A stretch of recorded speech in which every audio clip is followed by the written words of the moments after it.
The space between sisters. Adaeze grew up in a cramped two-bedroom flat in the middle of the city, the kind where noise never truly stopped. Buses growled past from dawn to midnight. Neighbours argued through thin walls. The smell of frying oil, damp concrete, and exhaust fumes mixed permanently in the air.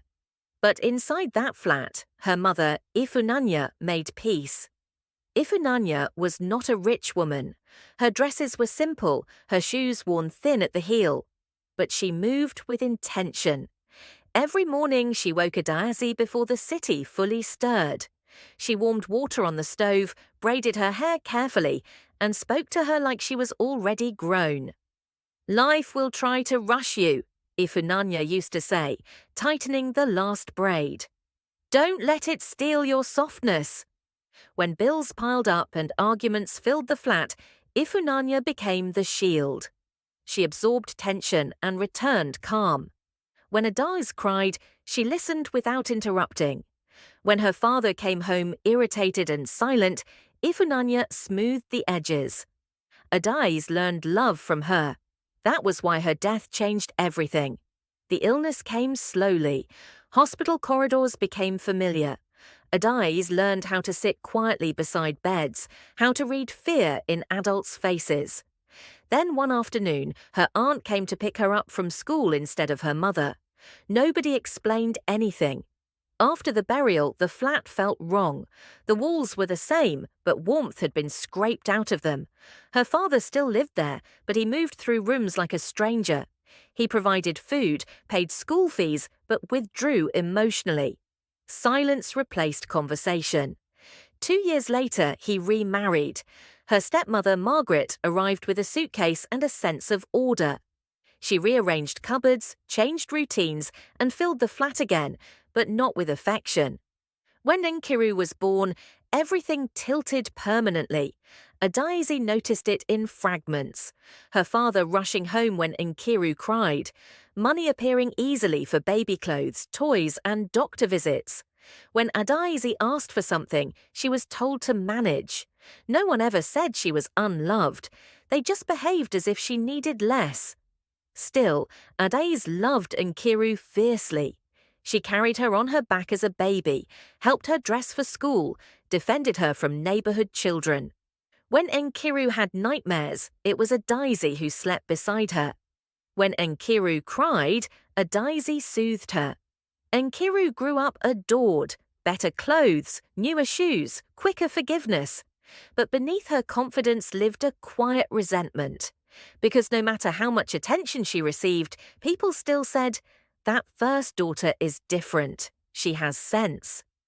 Adaeze never chased attention. She studied. She stayed late in libraries, took extra shifts at a small printing shop during university, saved quietly. Education was not ambition, it was escape. That was where Kunle entered her life. They met on a crowded city bus during a rainstorm. She was struggling to keep her balance, clutching her bag. Kunle offered to hold it, steadying her without touching her unnecessarily. He smiled easily. His eyes looked tired in a way that suggested responsibility. They began meeting secretly, not out of shame, but because Adaze's home was loud, tense, and constantly watched. Kunle's small self-contained apartment became her refuge. They cooked simple meals together, shared dreams late into the night. Sometimes they said nothing at all, just existing in peace. Kunle noticed quickly that Adaeze was calm because she had learned to be. "You carry a lot," he once told her. "Someone has to," she replied.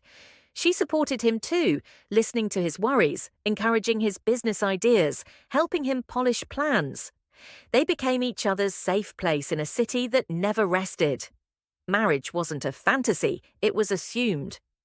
When Adaeze got the opportunity to travel abroad for work and further studies, Kunle was proud but uneasy. They promised consistency, calls, trust, a future. At the airport, Adaeze joked with Nkiru.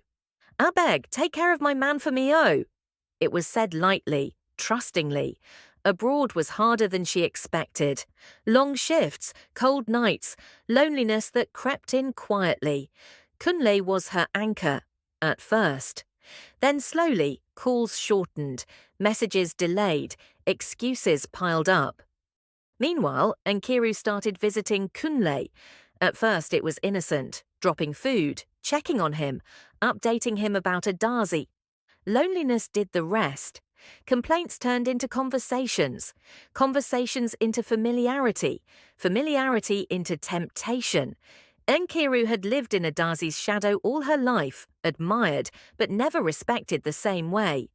Kunle listened to her, looked at her differently. Crossing the line felt inevitable. They hid it well. Nkiru became Adaze's reassurance from home. He loves you. He talks about you. You're overthinking. Adaeze trusted her sister more than her instincts. When Adaeze returned home years later, the city felt familiar and strange at once.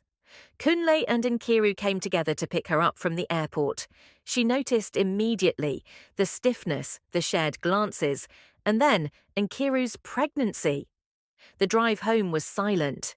That night, Adaeze confronted her sister. Nkiru cried uncontrollably, confessed everything, said they were in love, said the baby was Kunle's, said she didn't plan it. The next morning, Adaeze went to Kunle. He didn't deny it. I didn't mean for it to happen, he said, but I love her now. Something broke permanently. Adaeze involved the family. She hoped for justice. Instead, she met convenience. She's pregnant. You're strong. Let peace reign. Her father chose silence. Adaeze chose distance. She attended the wedding, smiled politely, returned to building her life quietly. Years later, she met Tunde.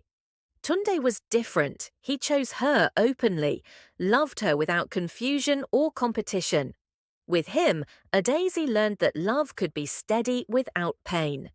Nkiru's marriage collapsed the same way it began. Kunle impregnated their house help. When Nkiru came begging for forgiveness, Adaeze listened. Then she said calmly, I forgive you, but you no longer belong in my life. Some betrayals don't need revenge, they only need distance. And Adaeze finally lived free.